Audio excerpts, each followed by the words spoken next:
আওয়ামী লীগে একজন সভাপতি ছিল, আরেকজন আওয়ামী লীগের সাধারণ সম্পাদক দীর্ঘদিন ধরে, যতদিন তারা মেয়র ছিল।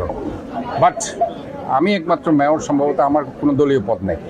একটা কোর্টের রায়, যেটা প্রায় আমাদের 50 জন আইনজীবী নির্বাচনী ট্রাইব্যুনালে আইন মেনে এই মামলাটি করেছে, এবং এই মামলায় যথেষ্ট আমাকে আমার পক্ষে দেওয়ার জন্য প্রচুর ফাইন্ডিংস ছিল দেখেই এই রায়টি বিধিসম্মতভাবে দেওয়া হয়েছে। এবং রায় অনুযায়ী এবং সিটি কর্পোরেশনের সেকশন 6 অনুযায়ী দুটো সেখানে আছে। একটা হচ্ছে আমি চাইলে 5 বছর থাকতে পারবো, অথবা নেক্সট ইলেকশন না হওয়া পর্যন্ত, আরেকটি বৈধ ইলেকশন না হওয়া পর্যন্ত, যেহেতু আমি কোনো প্রশাসক না, আমি মেয়র, সেখানে আমি থাকতে পারবো। আর যেটা তারা বলেছে যে নির্বাচনী কোনো ধরনের প্রভাবিত করা কিংবা বিধিমালা না মানা, এটা তো নির্বাচন কমিশন আছেই। আর এখনও পর্যন্ত নির্বাচন কমিশন থেকে আমি কোনো চিঠি পাইনি যে আমি কোনো নির্বাচন কোনো প্রভাবিত করছি কিনা, নির্বাচনের বিধিমালা কোনো লঙ্ঘন করছে কিনা। সোফার এখনও পর্যন্ত পাইনি আমি। আর আমি তাদেরকে বলতে চাই যে আন্দোলন সংগ্রাম মনে হয় না আমার থেকে তারা বেশি করছে কেউ।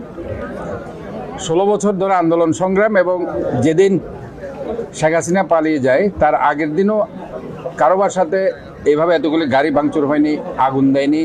আমার শ্রদ্ধেয় আম্মা জানকে এভাবে ঘরে গিয়ে তারা সেখানে ঘর ভাঙতে চায়নি, ওই আমার অ্যাপার্টমেন্টে গিয়ে তারা সব কিছু করেছে।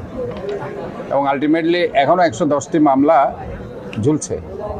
আমি এই জন্যই বলছি এগুলো, যে আন্দোলন সংগ্রাম কারো যদি মনে করে যে তারা 5-6 মাস আন্দোলন সংগ্রাম করে অনেক কিছু করে ফেলেছে, তাহলে আমার মনে হয় এগুলো তাদের সামনে চলার পথে এই কাজগুলো তাদের জন্য অন্তরায় হিসেবে কাজ করবে। এবং আরেকটি জিনিস আমি স্পষ্ট বলতে চাই যে অতীতে আওয়ামী লীগের যারা মেয়র ছিল, মহিউদ্দিন চৌধুরী বলেন, আজম নাসির বলেন, তাদের কিন্তু আওয়ামী লীগে একজন সভাপতি ছিল, আরেকজন আওয়ামী লীগের সাধারণ সম্পাদক দীর্ঘদিন ধরে, যতদিন তারা মেয়র ছিল। বাট আমি একমাত্র মেয়র, সম্ভবত আমার কোনো দলীয় পদ নেই। এবং এখানে আলটিমেটলি নির্বাচন কমিশনের আমি কোনো সদস্যও নই।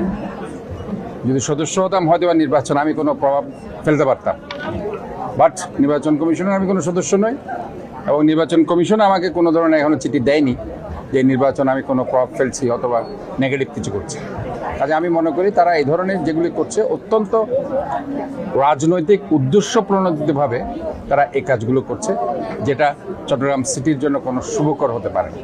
এবং তারা এই সামনে যে নির্বাচন আসছে, সেই নির্বাচনে তারা বুঝতে পেরেছে তারা হয়তোবা ওই নির্বাচনে যে পরিমাণ তারা সেখানে কম্পিট করার কথা, ওই ধরনের তারা হয়তো ওই জায়গায় আসতে পারছে না, বিদায় এইগুলো নিয়ে তারা ঘোলা পানিতে মাছ শিকার করার চেষ্টা করছে।